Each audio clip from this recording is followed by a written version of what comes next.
नमस्ते मुलांनो, आज आपण इयत्ता 9वीची प्रथम भाषा मराठीची दुसरी कविता संतवाणीतील दुसरा अभंग बघणार आहोत. आणि या दुसऱ्या अभंगाचं नाव आहे धरिला पंढरीचा चोर. धरिला पंढरीचा चोर यांच्या कवयित्री आहेत संत जनाबाई. संत जनाबाई नामदेवांच्या परमशिष्या होत्या आणि यांचा कालखंड साधारणतः 1258 ते 1350 धरला जातो. संत जनाबाई ह्या नामदेवांच्या घरी त्यांच्या वडिलांनी काम करण्यासाठी ठेवलेली एक मोलकरीण म्हणून त्या काम करत होत्या. काम करणाऱ्या दळण, धुणे, भांडी इत्यादी कामं त्यांच्या वाट्याला यायचे. आणि संत नामदेवांच्या घरचं वातावरण इतकं छान होतं की वारकरी संप्रदायाचे असल्यामुळे सगळी मंडळी घरातली अभंग लेखन करायची.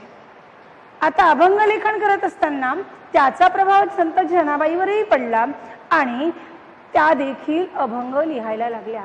मग किती लिहिले बरं त्यांनी अभंग? मग तेव्हाच्या काळी स्त्रियांना लिहिण्या वाचण्याचं स्वातंत्र्य होतं का? मुळीच नाही.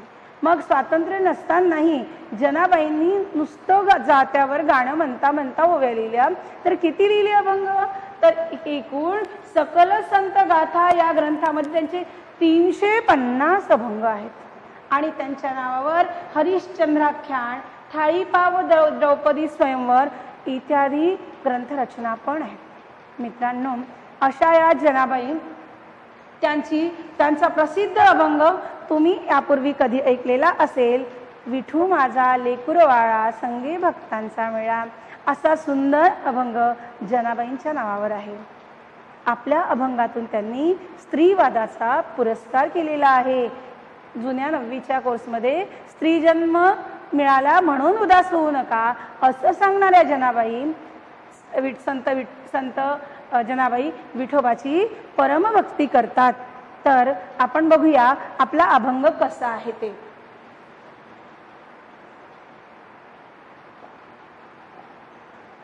मित्रांनो, साधारणतः कवितेचं महत्त्वाचं उद्दिष्ट असतं रसग्रहण.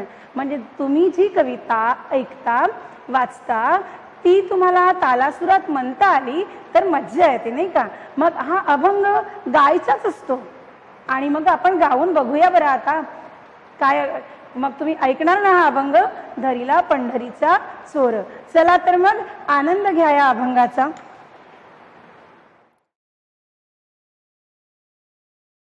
धरिला पंढरीचा चोर, धरिला पंढरीचा चोर.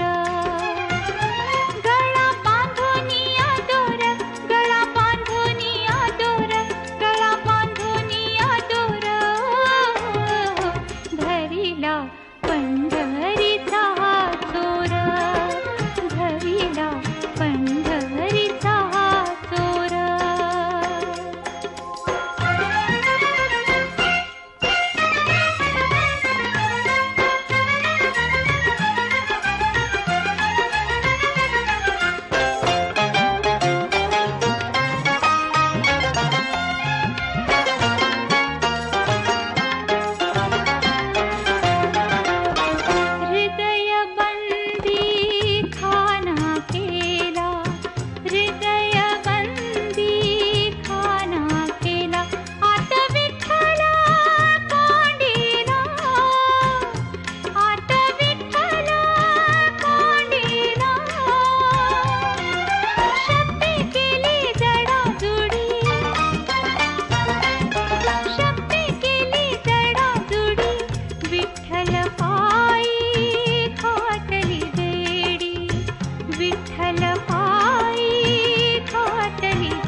ऐकलात मुलांना अभंग तुम्ही? आवडला असेल तुम्हाला नक्कीच. किती छान चाल लावलेली आहे या अभंगाला. पण नुसते या चालीतच नाही तर तुम्हाला विविध चाली लावून हा अभंग म्हणता आला पाहिजे. कारण तुमच्या अंगी सर्जनशीलता विकसित होणं खूप गरजेचं आहे. म्हणून विविध चाली लावून वेगवेगळ्या चालींनी तुम्ही हा अभंग म्हणायचा आहे यानंतर. तर ठीक आहे, आता आपण या अभंगामधील त्या ओळींचा अर्थ बघूया. धरीला पंढरीचा चोर, गळा बांधुनिया दोर. संत जनाबाई विठोबाची भक्ती करत असताना परम अशी संवेदनशीलता त्यांच्या मनामध्ये आहे आणि त्या अतिशय प्रेमळ संवाद साधत विठोबाशी भांडण करतात आणि अक्षरशः पंढरीच्या विठोबाला त्यांनी चोरच बनवून टाकलेला आहे. म्हणजे चोर आणि विठोबा वेगळे नसून ते एकच आहे. चोर आणि पंढरीचा विठुराया दुसरे वेगवेगळे नाहीत, एकच आहे असं जेव्हा म्हणतो ना तेव्हा रूपक अलंकार होतो. बघा जनाबाईंनी रूपक अलंकार कुठे शिकला असेल, पण त्या तिथे रूपक अलंकार आलेला आहे. शिवाय चोर आणि दोर असं म्हणताना यमक अलंकार देखील आलेला आहे. अतिशय साधं सोपं तत्वज्ञान साध्या सोप्या भाषेत त्यांनी मांडलेलं आहे. गळा म्हणजे गळ्यामध्ये ही 12व्या शतकातली 13व्या शतकातली भाषा आहे मुलांनो. तर गळ्यामध्ये आणि धरीला म्हणजे पकडला, बांधोनिया म्हणजे बांधून, इतके साधे साधे सोपे सोपे शब्द. आणि पंढरीच्या विठोबाच्या गळ्याला दोर बांधलेला आहे. दोर कोणाला बांधायचा असतो तर ज्याला पकडायचं असतं ते. आणि पंढरीच्या विठोबाला जनाबाईंनी पकडलं आहे. कशामध्ये पकडलेलं आहे तर नामस्मरण रूपी दोरामध्ये पकडलेलं आहे. आणि दोर म्हणजे दोरा नव्हे, दोरा बारीक असतो आणि दोरखंड जाडा असतो. अशा जाड्या दोरखंडानं अशा जाड्या चराटाने त्यांनी पकडून ठेवलेला आहे. आणि पंढरीच्या विठोबाला म्हणतात आता जा बरं, कसं सुटून जातो ते तुझं आणि माझं सानिध्य असं कायम असलं पाहिजे, तेवढ्यासाठी मी तुला या नामस्मरण रूपी दोरानं बांधून ठेवलेलं आहे. म्हणजे मी तुझं सतत नामस्मरण करत असते. समजलं मुलांना? हृदय बंदी खाना केला आत विठ्ठल कोंडीला. हृदय बंदी खाना केला आत विठ्ठल कोंडीला म्हणजे मी माझ्या हृदयाचा बंदीखाना केलेला आहे. चोराला कुठं डांबायचं असतं? जेलमध्ये, बंदी शाळेमध्ये डांबायचं असतं. आता चोर कोण आहे? पंढरीचा विठोबा चोर आहे. मग त्याला कुठं डांबायला हवं तर बंदी शाळेत डांबायला हवं. मग ही बंदीशाळा कशाची केलेली आहे? हृदयाची बंदीशाळा केलेली आहे. कारण साऱ्या भावना या हृदयामध्ये निर्माण होतात आणि ती भक्तीची भावना जनाबाईंच्या हृदयामध्ये निर्माण झालेली आहे. आणि म्हणून त्या म्हणतात की मी तुझं सतत नामस्मरण करते, म्हणून तू सतत माझ्या हृदयामध्ये असलं पाहिजे. बघा इथे देखील पुन्हा अलंकार आलेला आहे. केला, कोंडीला या दोन्ही शब्दांनी यमक साधलेला आहे. बंदीखाना म्हणजे कारागृह, आता आपण त्याला जेल पण म्हणतो, कैदही म्हणतो. आणि कोंडणे म्हणजे डांबून ठेवणे. शब्दे केली जवाजुडी विठ्ठल पायी घातली बेडी. जनाबाईंनी शब्दांची जवाजुडी केली. आता जवाजुडी म्हणजे साखळी. बघा हा शब्द कसा आलेला आहे. शब्दे केली जवाजुडी विठ्ठल पायी घातली बेडी. जवाजुडी म्हणजे साखळी. साखळी कशी तयार होते तर जोडाजोड करावी लागते. आता जोडाजोड पासून शब्द झाला जवाजुडी, जवाजुडी पासून जोडाजोडी आणि जोडाजोडी पासून जुळवाजुळ असा हा शब्द आपल्यापर्यंत पोचलेला आहे. तर त्या म्हणतात शब्दे केली जवाजुडी. मी कशांची जोडाजोडी केलेली आहे, कशांची साखळी बनवलेली आहे? शब्दांची साखळी बनवलेली आहे. मग शब्दांची साखळी बनवल्यामुळे काय निर्माण झालेलं आहे? एक काव्य निर्माण झालेलं आहे. कोणतं काव्य निर्माण केलं आहे त्यांनी? एक अभंगाचं काव्य निर्माण केलेलं आहे. तर मित्रांनो विठ्ठलाच्या पायामध्ये त्या कशाची बेडी घालत आहे तर शब्दांची बेडी त्यांनी विठ्ठलाच्या पायामध्ये घातलेली आहे. अशी जशी चोराच्या पायामध्ये आपण बेडी घालतो की नाही तो पळून जाऊ नये म्हणून, मग जनाबाईंनी शब्दांची बेडी घातलेली आहे. मग विठोबा कसा बरं पळून जाईल? अडकला की नाही विठोबा जनाबाईंच्या बेडीमध्ये? आता त्यांच्या तावडीतून सुटणं विठोबाला शक्यच नाही.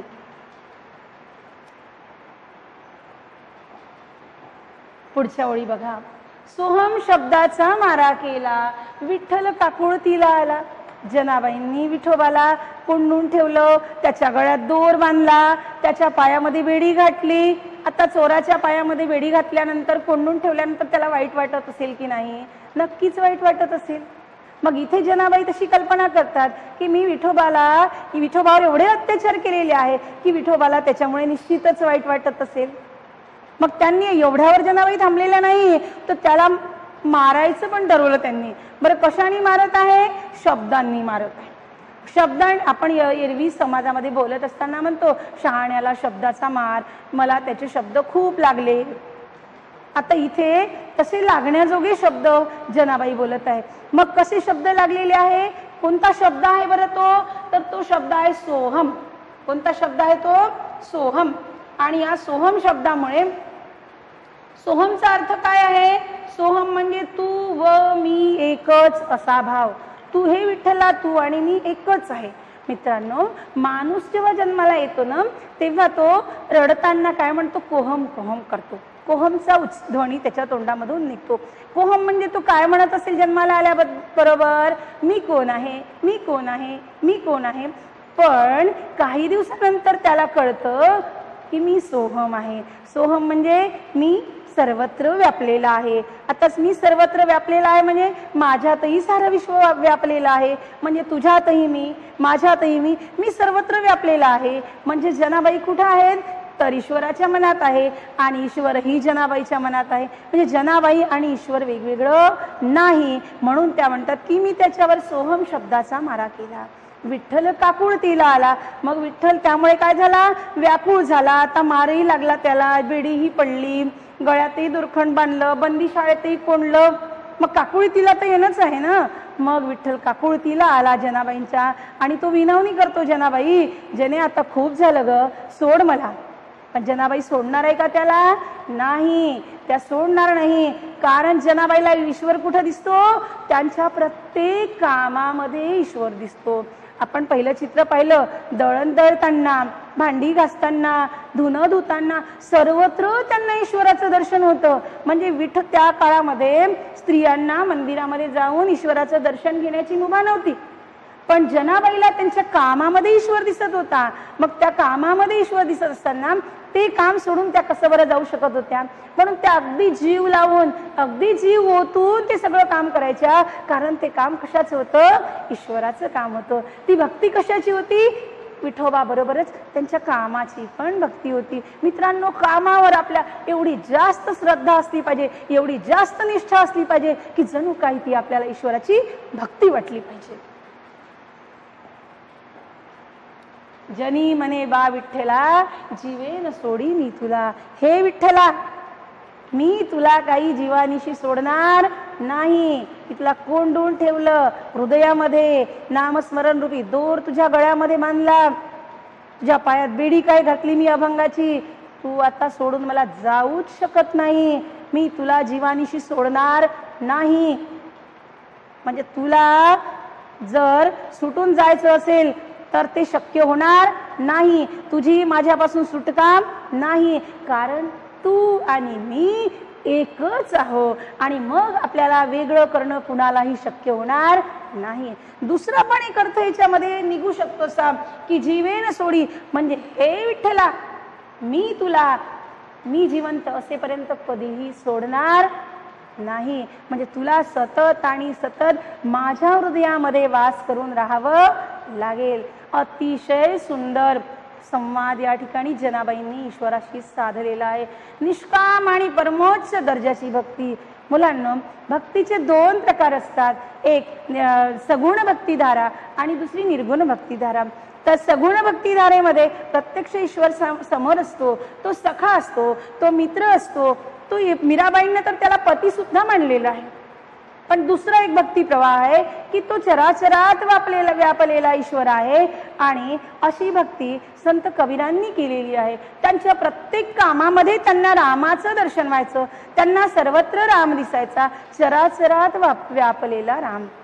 तर मुलांनो, या ठिकाणी सगुण भक्तिधारा जनाबाईंना सतत आणि सतत पंढरीच्या विठोबाच्या सानिध्यामध्ये राहायचं आहे, सतत आपलं काम करत राहायचं आहे, कामाला न्याय द्यायचा आहे. कामाच्या प्रतिभक्ती, ईश्वराच्या प्रतिभक्ती परमोच्च दर्जाची रचना या ठिकाणी संत जनाबाईंनी केली आहे. साधी सोपी भाषा, संवेदनशील भावाभिव्यक्ती, अतिशय सुंदर अशी कविता. निश्चितच तुम्हाला आवडली असेल, गाऊन बघा. आता मित्रांनो, आपल्या कवितेमध्ये जे भाषा सौंदर्य आलेलं आहे, तुम्हाला परीक्षेमध्ये कृतीपत्रिकेत मी आधी सांगितल्याप्रमाणे भाषा सौंदर्याचा एक भाग असणार आहे. काव्य सौंदर्यामध्ये हा भाग येतो. तर आपण काव्य सौंदर्य कविता आपली का सुंदर झाली ते बघूया. ठीक आहे. भाषा कशी आहे आपली? साधी सोपी आणि संवेदनशील, मनाला भिडणारी आहे. प्रत्येकाला हा अभंग सहजपणे समजलेला आहे. वाङ्मयाचा प्रकार कोणता आहे? वाङ्मयाचा प्रकार अभंग हा प्रकार आहे. आता अभंगामध्ये देखील दोन प्रकार असतात, एक मोठा अभंग आणि एक छोटा अभंग. मोठ्या अभंगामध्ये जे चरण असतात ते पहिले 3 चरण 6 अक्षरांचे असतात आणि शेवटचा चरण 4 अक्षरांचा असतो. म्हणजे जैसा वृक्षणेने आपण बघितले ना, तो मोठा अभंग आहे. आणि आता धरीला पंढरीचा चोर, याच्यामध्ये 2च ओळी असतात आणि पहिल्या 2 ओळी 7 ते 8 अक्षरांच्या असतात आणि दुसऱ्या चरणांमध्ये 9 ते 10 अक्षरे असतात. तर असा हा वाङ्मयाचा प्रकार. हा आपण नंतरच्या तासिकेला अजून व्यवस्थित बघणारच आहोत. अलंकार पण आलेले आहे. आपण मागच्या पहिला अगदी सुरुवातीला बघितलं तर या दोर, चोर, कुंडीला, जुडी, बेडी, केला, आला, विठ्ठला, तुला या शब्दांनी नाद माधुर्य या ठिकाणी आणलेलं आहे. आता नाद माधुर्य आणणारे हे जे शब्द आहे यांना यमक म्हणतात अलंकाराच्या भाषेमध्ये. मी तुम्हाला सुरुवातीलाच दाखवलेलं आहे. हवे तर पुन्हा एकदा बघायचं का आपण मागे जाऊन?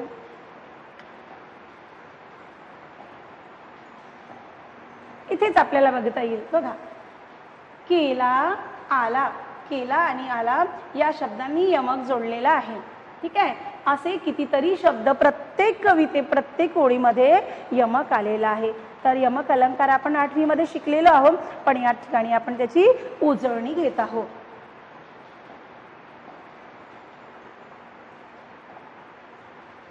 रूपक अलंकार, दुसरा अलंकार आला रूपक.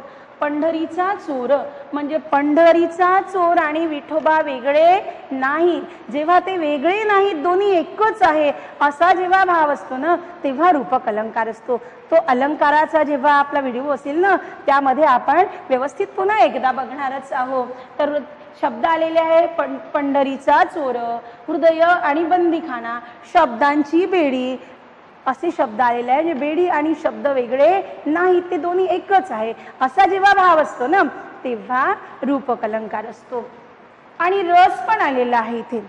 कविता कोणतीही, कुठला तरी रस त्याच्यामध्ये असतो, म्हणूनच ती आपल्याला आवडते. एखादी नीरस जर काव्य असेल, त्याच्यामध्ये रस नसेल, तर ते आपल्याला अजिबात आवडत नाही. मग आपण बोर आहे, पानसट आहे वगैरे वगैरे शब्द वापरत असतो, पण आपल्याला आवडते. अतिशय ते म्हणत असताना मनाला शांती मिळते. म्हणून इथं कोणता रस आलेला आहे? शांत रस आलेला आहे. त्याचा भावही स्थायी भावही शांतीच आहे. काव्य सौंदर्यामध्ये भाव सौंदर्य, विचार सौंदर्य आणि अर्थ सौंदर्य हे 3 मुख्य भाग असतात. आता या कवितेमध्ये दोन्ही प्रकारचं सौंदर्य आलेलं आहे. एक तर भाव सौंदर्य आलेलं आहे आणि अर्थ सौंदर्य देखील आलेलं आहे. उत्कट भावनेचा सहज उद्रेक झालेला, अतिशय ईश्वराच्या प्रती अतिशय उत्कट उच्च दर्जाची भावना निर्माण झालेली आहे त्यांच्यामध्ये, त्याचा एक उद्रेक झालेला आहे. म्हणून उत्कट अशी भावाभिव्यक्ती या ठिकाणी झालेली आहे. आणि मनाची संवेदनशीलता, अतिशय कोमल भावनेनं हे काव्य लिहिलेलं आहे. त्यानंतर अर्थ सौंदर्य, वाचार्था पलीकडे अर्थ, म्हणजे आपल्याला जे प्रत्यक्षात दिसतं तसं नाही. म्हणजे बोलत असताना आपण इतरांशी जेव्हा बोलतो तेव्हा एखाद्याला नाही समजलं असेल तर आपण त्याला वेगवेगळे शब्द वापरत असतो. तर असे शब्द वापरत असताना त्याच्यामध्ये जो अर्थ असतो सामावलेला, आई तुम्हाला कधी कधी म्हणते ना की गाढव आहेस का, तुला कळत नाही का. म्हणजे आपण प्रत्यक्ष गाढव असतो का? नाही, पण आपण तो मूर्खपणा केलेला असतो. मित्रांनो, या ठिकाणी पंढरीच्या विठोबाला चोर म्हटलेला आहे, म्हणजे ते प्रत्यक्षात चोर आहे का? नाही, त्यांनी त्यांच्या भक्तांचं चित्त चोरलेलं आहे. म्हणून वाच्यार्था पलीकडील जो अर्थ आपल्याला दिसतो त्याच्या पलीकडील अर्थ त्याच्यामध्ये सामावलेले आहेत, म्हणून अर्थ सौंदर्य देखील आहे. आता तुम्हाला एक महत्वाचा भाग असणार आहे, कवितेचं रसग्रहण करा. तर रसग्रहण करत असताना अतिशय सोपं आहे. पहिले तुम्हाला कविता दिली जाईल आणि त्यानंतर कवीचं किंवा कवयित्रीचं नाव लिहायचं आहे. त्यानंतर त्याची प्रस्तावना. तर कवितेची प्रस्तावना करत असताना वरवर आपल्याला काय दिसतं? जनाबाईंनी विठ्ठलाची भक्ती केलेली आहे, जनाबाईंनी विठ्ठलाशी भांडण केलेलं आहे, त्यांचा असा प्रेमळ संवाद चाललेला आहे, म्हणून ही होईल त्याची प्रस्तावना. अभंगाचा प्रकार, वाङ्मयाचा प्रकार अभंग तुम्हाला इथे लिहिता येईल, हवं तर लहान अभंग असंही लिहिता येईल तुम्हाला. त्यानंतर कवितेचा विषय काय आहे? कवितेचा विषय आहे विठ्ठल भक्ती. कवितेचा विषय काय आहे? विठ्ठलाची परमोच्च दर्जाची भक्ती. यात तुम्ही वाक्य ऍड करून लिहू शकता तुम्हाला जे वाटतं ते. त्यानंतर कवितेच्या आवडलेल्या ओळी. मित्रांनो, मी उदाहरणादाखल इथे एक ओळ दिलेली आहे, पण या कवितेतील एकही ओळ अशी नाही की जी तुम्हाला आवडणार नाही. प्रत्येकच ओळ तुम्हाला आवडण्याजोगी आहे. तुम्हाला लिहायचं आहे आवडलेली ओळ. खूप जास्त आवडली असेल ती ओळ या ठिकाणी लिहायची आहे. कवितेची मध्यवर्ती कल्पना काय आहे? कवितेची मध्यवर्ती कल्पना सतत आपल्याला दिसतं की जनाबाईंना असं वाटतं की पंढरीचा विठोबा आपल्या सोबत राहायला पाहिजे, त्यांना पंढरीच्या विठोबाचं सानिध्य हवं आहे, म्हणजे सहवास हवा आहे. ठीक आहे, विठ्ठलाचा कायम सहवास लाभावा अशी त्यांची अपेक्षा आहे. कवितेतून मिळणारा संदेश अतिशय महत्वाचा भाग आहे हा. कवितेतून मिळणारा संदेश, कोणतीही कविता काहीतरी संदेश देऊन जाते. ज्या कवितेतून संदेश मिळत नाही ती कविता अजिबात वाचायची नाही. काय दिलेला आहे संदेश? तर मानवी जीवनात निष्ठा, भक्ती व प्रयत्न यांचं अनन्यसाधारण महत्व. किती निष्ठा आहे त्यांची पंढरीच्या विठोबावर. जेवढी निष्ठा त्यांची पंढरीच्या विठोबाशी आहे तेवढीच निष्ठा त्यांच्या कामाशी पण आहे त्यांची. आणि म्हणून ही गोष्ट आपल्याला या ठिकाणी शिकायची आहे. त्याच्यानंतर भक्ती किती असली पाहिजे? भक्ती इतकी जास्त भक्ती की तो ईश्वर आणि मी एकच आहे इतकंच आपल्या कामाशी जर आपण एकरूप झालं की ते काम आणि मी एकच आहे, तर तेव्हा त्या कामाला आपण न्याय द्यायला लागू आणि ते काम फत्ते होणार आहे. आणि इतकी परमभक्ती केल्यामुळे सामान्य माणसं देखील मोठी होतात. आणि म्हणून कबीर म्हणतात, 2 अक्षर प्रेम के पढे सो पंडित होय. प्रयत्न. आता विठोबाला पकडून ठेवण्यासाठी त्यांनी जे प्रयत्न चालवलेले आहे त्या प्रत्येक कडव्यामध्ये त्यांनी काय काय केलेलं आहे पंढरीच्या विठोबाला पकडून ठेवण्यासाठी, ते सगळं या ठिकाणी कवितेमध्ये कवयित्रींनी मांडलेलं आहे. आपल्याला सातत्यानं, आपल्याला जोपर्यंत आपलं ध्येय प्राप्त होत नाही, म्हणजे जनाबाई तोपर्यंत चुपचाप बसल्या नाही जोपर्यंत विठ्ठल काकुळतीला आला नाही आणि त्यांच्या हृदयामध्ये तो थांबला नाही. तू आणि मी एकच जेव्हा झाले तेव्हा त्या थांबल्या. तर आपल्या कामासोबत एवढं आपल्याला एकरूप व्हायचं आहे, एवढे जास्त पराकोटीचे प्रयत्न करायचे आहे की जोपर्यंत तुम्हाला तुमचं ध्येय साध्य होत नाही, ध्येय प्राप्ती होत नाही, तोपर्यंत तुम्हाला चूप बसता येणार नाही. इतके कमालीचे प्रयत्न करायचे ही शिकवण जनाबाई आपल्याला या कवितेतून देते. नंतर आवडण्याची वा न आवडण्याची कारणं तुम्हाला लिहायची आहे की का आवडलं, त्याची भाषा आवडली, त्या कवितेमधला भाव आवडला, त्या ओळींचे अर्थ आवडले, जे आवडलं असेल ते तुम्हाला इथे लिहायचं आहे. आणि नंतर आहे भाषिक वैशिष्ट्ये. शेवटचं आहे भाषिक वैशिष्ट्ये. तर वरच आपल्याला दिसतं अगदी सर्वसामान्य लोकांना समजेल अशी साधी, सोपी आणि संवेदनशील भाषा आहे की आपल्या सहज आपल्या हृदयाला जाऊन भिडते. तर तुम्हाला मित्रांनो, मला असं वाटतं ही कविता आता चांगल्या रीतीने समजली असावी. तर आपण पुढच्या तासिकेमध्ये भेटूया. तत्पूर्वी तुम्हाला काही एक उपक्रम दिलेला आहे, कारण उपक्रम आपल्याला स्वाध्याय वगैरे लेखन करत असताना आपल्याला अंतर्गत मूल्यांकनासाठी काही उपक्रमांची गरज असते. स्वाध्याय तर मी ऑफलाईन तुम्हाला देणारच आहे, पण काही उपक्रम तुम्हाला करायचे आहे. तर विठू माझा लेकुरबाळा ही कविता सहज तुम्हाला मिळते. ती जनाबाईंची कविता म्हणून तुमच्या वहीमध्ये, तुमच्या डायरीमध्ये नोट करून ठेवा. आणि दुसरं आहे, आंतरजालाच्या सहाय्याने जे स्त्री संत आहेत त्यांची माहिती तुम्ही गोळा करा. म्हणजे आपल्या साहित्यामध्ये कोणते स्त्री संत होऊन गेले हे तुम्हाला कळलं पाहिजे, माहीत असायला पाहिजे की त्यांनी या समाजासाठी काय केलेलं आहे. तर मित्रांनो, मला वाटते तुम्हाला ही कविता समजली असावी, मज्जाही आली असावी. तर मग आपण पुन्हा भेटूया पुढच्या तासिकेमध्ये. तोपर्यंत तुम्ही स्वतःची काळजी घ्या, अभ्यास करा. तुमच्या पुढील वाटचालीसाठी खूप खूप शुभेच्छा. धन्यवाद.